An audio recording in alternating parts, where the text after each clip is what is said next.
Hey guys, Jeffries here, and welcome back to the Jeffries network on OpenTTD. And today, freight. It has arrived. We are finally doing freight, everybody. Excuse me, I've still got my cold, I've still got a bad voice, and I'm still having to clear my throat, so I apologise in advance for that.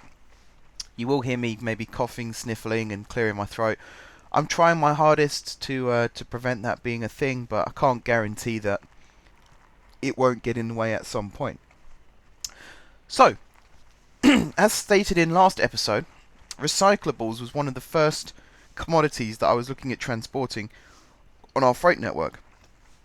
And recyclables is the first commodity that I will be transporting in our freight network. So we set up... see, there's my throat again.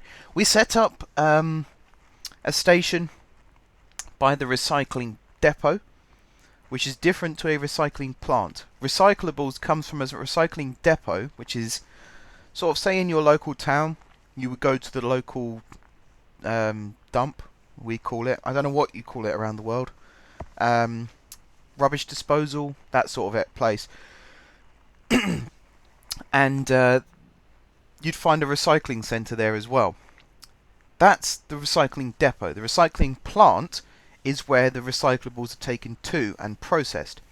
So the station you're looking at on screen at the moment is the recycling plant. The depot is where we started the episode, which is up on the northwest main line out of GSG. So the plan is we're going to have freight trains. You can see me at the moment. I'm messing around trying to get a new line in to connect the GSG line, diesel line, to both electric lines. We've got it connected to the northeast, and I was really struggling to find a way to connect it to the northwest until eventually I considered digging a tunnel, which I couldn't put there because the diesel lines going underneath into the centre of the station were in the way. So the next solution was to actually have the line come off of that line itself and then come out underneath here, branch round, and then connect up to the electrified line. You'll see in a second how I get around that problem. I think it's not a bad job. It's not a great one, but it's not a bad job. But the thing I really want to talk about is how this freight network is going to operate. So in the past, we had the freight terminals, which are still going to be used, but not for everything. So in this case, we are literally running an A to B service.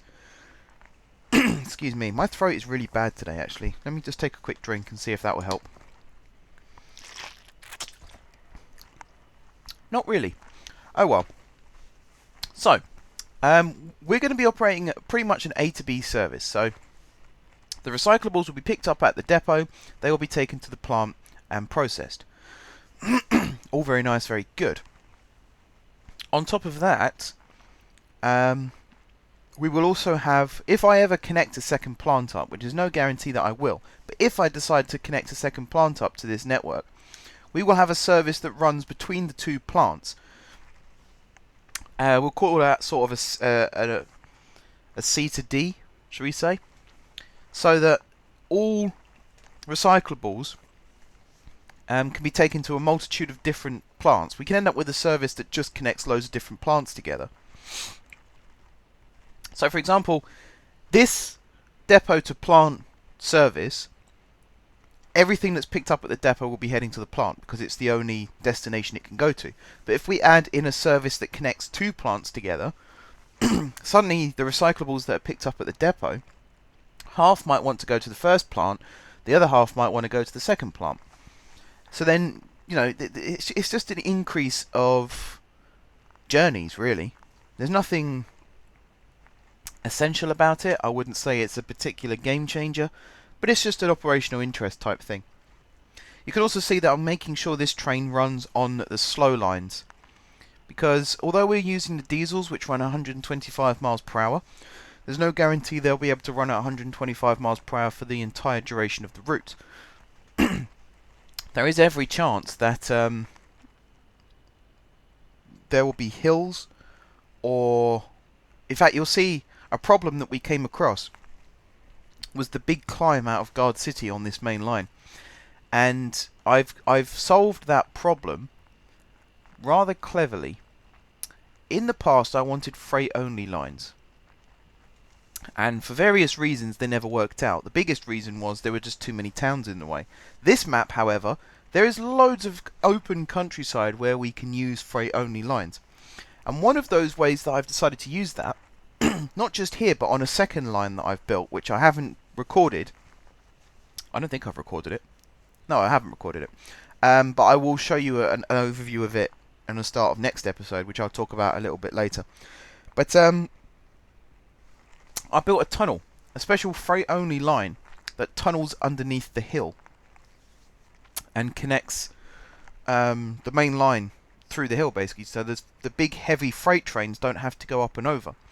And I've done something very similar on the line between GSG and Dartbourne. It's a series of 2 tunnels and a big bridge in that case, with passing loops sort of strategically placed so that freight trains can pass one another on that route, because it's quite a long, that route especially is quite a long freight only line, and it's all single track apart from these 2 passing loops, which are dynamic passing loops, which means trains should be able to pass one another while still moving. Although that's not always the case, but that is the theory behind it.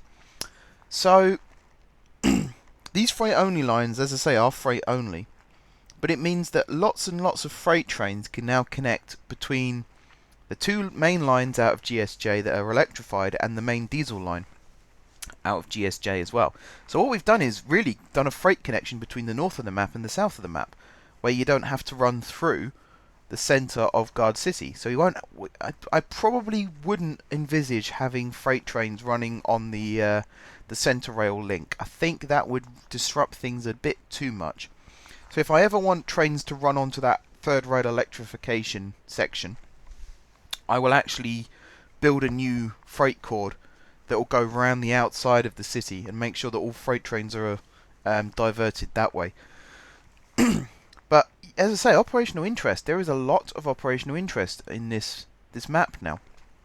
We've got lots of cool services going here, there, and everywhere. I still haven't updated the services to include the new franchises. So really, if you are watching this and you're wondering where your franchise is, I haven't forgotten. It is still in my mind. I just haven't updated it on the actual service list yet. Also, Michael Taylor has, I think I've said this before actually, he has claimed just the Class 91s between GSG and Rindingstone Junction. So the mainline franchise is still open. What he's technically done is created an open access franchise for himself, which is cool. You know, I'm happy doing that as well. If you want the actual main line, including the infrastructure, that's fine. But if you just want open access, you can have that as well. That's absolutely fine, no problem. So if you do want that, just let me know, and I'll sort it out for you. But the other thing I really wanted to talk about today, whilst you watch this train on its journey, is railway news. As you know, I have a magazine delivered to me every month, where I keep up to date with some railway news. And there's a couple of really interesting things. My magazine has arrived today. So there's a couple of really interesting things that I wanted to look at and discuss with you guys. So the first big one, and it's right on the headline, the front cover of the magazine, is the old Eurostar sets are going to be scrapped. Apologies if you can hear me flicking the pages. I'm going to try and keep it as quiet as possible, but I can't guarantee anything. Again, mind you, when I'm coughing and sniffing, I don't think page turning is really going to be that much of an inconvenience. So the original Class 373s, otherwise known as the E300s, 17 of those sets are due to be scrapped. I think, personally, that is a huge, huge waste. Okay, it says here in the article that the cost of upkeep, where is the exact phrase that I'm looking for? Overhaul. The overhaul cost is quite excessive. And Eurostar don't want to offer the sets for sale in case a potential competitor ends up buying them and starts operating open access through the Channel Tunnel. That I can sort of understand. But in a time where all these new high-speed trains are being delivered for working on the East Coast Main Line, the West Coast Main... Actually, not the West Coast, sorry. The East Coast Main Line, the Great Western Main Line, and even services up as far as Scotland. And there's actually a thing that the Class 91s currently being used by Virgin. Some of them will be moved, what's the word, cascaded to Scotland once the new Class 800s, 801s, 802s come into service. Why not use the Eurostar sets? You know, admittedly they're quite long. You might have to take a few carriages out to shorten the sets, but they are certified for use in the UK. They are also certified for use on the continent. Why not sell them abroad? They're fast. You know, they can do 186 miles per hour in the UK. They could do 200 miles per hour in France and Belgium and maybe even the Netherlands in the future if that ever does happen. I just think it's a tremendous waste that these trains that are only 25 years old are going to be scrapped. Meanwhile, if I go to London, I get on an old rickety train that's been around since the 70s, which stinks, rocks like no one's business, is really uncomfortable, rattles, screeches around corners. Even when the brakes are put on, it feels like you're being pushed out the windscreen. Horrible, horrible things. And yet you've got these, what I still consider to be fairly modern trains, getting scrapped because of the E320s. I do think they're missing an opportunity there. But because this magazine tends to post about things that are already happening and not about things that are about to happen, it looks as though the first set was moved to be scrapped on September 21st. Or it was meant to be, but it was cancelled. But it looks like they have started actually moving these trains to be scrapped, which is a real shame. It is a real shame. I think as well that if Eurostar had started looking at options for operating in places like Germany, maybe even there's this plan to build a tunnel between Alaska and Russia, which means in theory one day you'll be able to get on a train in London and get off it in New York. That's the idea. It could take a long time for that to actually happen, but that was one of the plans. Why not keep these trains in storage in case something like that ever ends up happening? Because these trains are for international travelling. Why not use them? Why not just keep them? It can't cost that much just to keep them in storage, ready to be used at any time. Backup as well, source of parts, anything like that. It just seems like a tremendous waste, which is really upsetting, to be honest. You know, the Eurostars, I used to love going to Waterloo for whatever reason, and desperately trying to catch a glimpse of a Eurostar train. First time I ever went on the London Eye, I pretty much spent the entire time with my eyes glued to Waterloo International, watching the Eurostars going in and out. Sounds really nerdy, but you know, happy memories. But yeah, that's about it really for that. It's really sad, and I hope that some of them do get kept. They have a change of heart, or just something forces them to change their mind. Something else that was brought to my attention in this magazine. So we have a load of HSTs that run using the Intercity Swallow livery, which actually I'm quite a fan of. I never used to like the Intercity livery, but the Swallow one, I can't see that many differences between Intercity and Intercity Swallow and Intercity Executive are the two that we have on the game. And I couldn't really tell, there was like very subtle differences. But I'm quite a fan of the Swallow for some reason. GWR, Great Western Railway, have unveiled a HST power car in that livery, which I think is really cool. Just getting some comments from Wayne Herbie. There you go, Wayne. There's your shout out for today. Thank you very much for the comment. I will read it once I finish recording this voiceover. I'm not ignoring you. Don't worry. So yeah, there's a power car that's been unveiled in Swallow livery. I don't know why it's only GWR that are doing this. They unveiled one in the old BR Blue as well quite recently, because it's the HST's 40th anniversary this year, so they're celebrating it. They had a big lineup of all HST power cars in all the liveries except for cross country because they couldn't supply one for the day, which is fair enough. If that's the genuine reason. There are a lot of liveries. You'd be surprised. I think there's like 11 that have been used over the over the years, maybe more.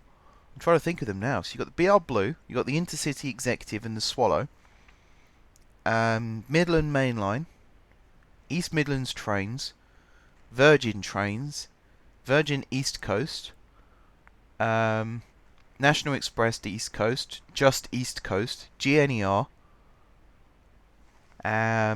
First Great Western Railway. I must have missed some. I'm sure I've missed one. I'm sure I've missed loads. But anyway, that is the news there. So that's quite cool. I like it when we're modern but look back to the past as well. If anyone is lucky enough, or necessity requires them to go to St Pancras, and you have some time to look around, walk around St Pancras International on the ground level. Believe it or not, that used to be a beer cellar. Until 2007, nothing was down there. You couldn't go down there. All the trains and everything were on the first floor, which they still are, but you couldn't go underground. But it's not even underground. What am I talking about? You couldn't even go on the ground level because it was a cellar. Now, though, it's all open. You've got shops, you've got restaurants, you've got seating areas, toilets, the entrance to Thameslink. And you might be wondering why St Pancras was built elevated, why all the platforms are built elevated. Well, if you look at King's Cross is technically built into the ground. And that's because of I think it's the Grand Union Canal that runs through Camden. The line out of King's Cross, the East Coast Main Line, runs underneath the canal. That's why it goes through the tunnels. Whereas St Pancras, the Midland Main Line, goes over the top of the canal, which is why it's elevated. So there's a big height difference between King's Cross and St Pancras, and that's the reason why. It's all because of the canal. I think there was a thing of status there as well. The Midland Main Line, when it was built, they were trying to emulate and indeed exceed the East Coast Main Line. So they tried their hardest to look better in every single way, which is why there's the magnificent hotel building outside St Pancras to try and beat off the East Coast Main Line, basically the LNER. Right, what other news? There was a train derailment at Welwyn Garden City, which I no doubt would have been affected by in some way or another. They're the old Ratley trains, the Class 313s. Horrible, horrible things. Horrible things. I don't care how clever they are with their dual voltage system. They are horrible, rattly little slab-faced monstrosities, and I can't wait till the day we get rid of them. There was also another derailment due to a landslide near Watford. Not really much to say about that. No real injuries, which is always a good thing. Train fatalities are very, very low in the UK. They're at an all-time low, in fact, which I'm really, really pleased with.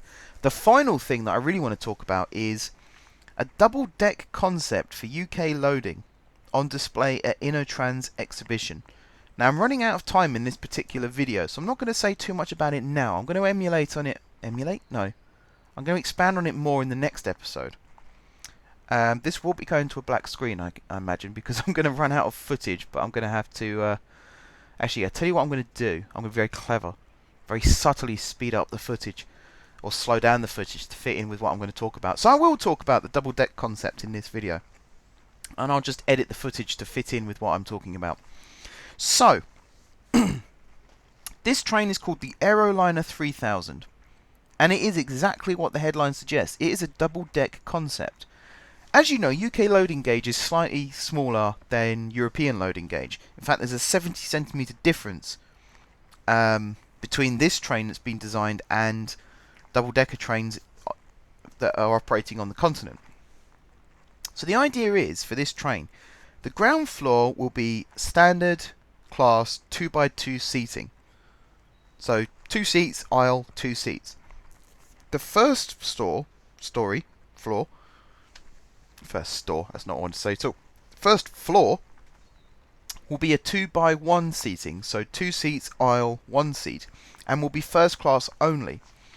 The reason it's 2x1 and not 2x2 is, as I said, the roof is 70cm lower than it is in Europe. Therefore, you're actually sitting in the curve of the roof. So there isn't enough room for a 2x2 seating plan. And actually, it says, as on the caption for the picture, the upper deck of the carriage which some may find claustrophobic. I think it looks really cool. There's windows, sort of, not all the way across the roof, but so it goes up the side and then it starts to go over the curve of the roof. And I don't know why I'm waving my hands around, because you really can't see that. But the idea is these trains can be used on standard UK rail. So the East Coast Main Line, West Coast Main Line, Great Western Main Line, Midland Main Line, Great Eastern Main Line, Brighton Line, wherever, any main line in Britain. But it could also be used on high speed. Each train can go up to 400 kilometers per hour, which is fast. It's faster than anything we've got in Britain at the moment. And it would be a distributed power EMU without power cards. So a bit like the ICE units in Germany, the new Eurostars, the E320s, not the original Eurostars because they had power cars, TGVs as well. Basically every single carriage has a motor on board, so the whole train powers itself rather than a power car at the front hauling the entire train. I think it's a really clever idea. I think it's a really clever idea. Could have 30% more capacity than a single deck train, which doesn't sound like a lot actually. I think it could be a bit higher than that. I would think it wouldn't be 50% obviously, but I'd think at least sort of 35-40% more. But there you go. Carriages will be 17 meters long. Not really much I can say about that. They were wanting to send this concept to the National Rail Museum in York, but apparently there's no road access because of the height of the carriage, so it's a shame. It looks like it's going to be stored at the German Railway Museum in Nuremberg instead. So I think that's a really good idea. I really want to see double-deck trains in the UK, and I think High Speed 2, if it goes ahead, would be a really good opportunity to get double-decker trains in operation, and this could be the perfect opportunity for that. It's actually a competition winner. It was a RSSB, which stands for the UK Rail Standards Body. It doesn't stand for that. It is the UK Rail Standards Body, the RSBB. RSSB, I can't speak today. They sponsored a competition to design a double-deck coach for the UK gauge, and it was the German Aerospace Centre and their engineers in Stuttgart, and designers led by Andreas Vogler's studio in Munich, who won the competition. I think it's really cool, and I really hope that they end up building these trains, because I think they would be fantastic in Britain. But anyway guys, that's about it. As you can see, the train is just about to arrive at the unload station, if I've done this editing properly, which I probably won't. But that's it really. If you want me to do more of these sort of news roundups, there's loads of stuff in this magazine that I haven't even got around to reading yet. So next episode, that's the thing I wanted to say. I'm back at uni now guys, as you know. Last week, the Monday, Wednesday, Friday setup actually went quite well, apart from the Friday one. But you know why it was delayed now, because I underestimated how long it would take to actually record and render that video. But for this week only, I'm going to try and do a Monday, Wednesday, Friday upload schedule and see if that's easier to fit into my uni schedule as well. So it'll give me 2 days to record an episode instead of one. Hopefully you guys are okay with that. Means the next episode will be Wednesday. As I say, this is a 1 week trial. If it works, I'll implement it maybe not next week, but perhaps the week after, or after my week-long break, which must be coming up now. I always lose track of when it is. But that's just to let you guys know, no episode tomorrow. The next one will be Wednesday. So until then, guys, thank you very much for watching. Don't forget to leave a like if you enjoyed the video, and of course if you're enjoying the series, drop some comments down below for ideas for future episodes. If you haven't subscribed to my channel, be sure to click the subscribe button. If you have already subscribed to my channel, thank you guys for your continued support. And until next time, I will see you soon.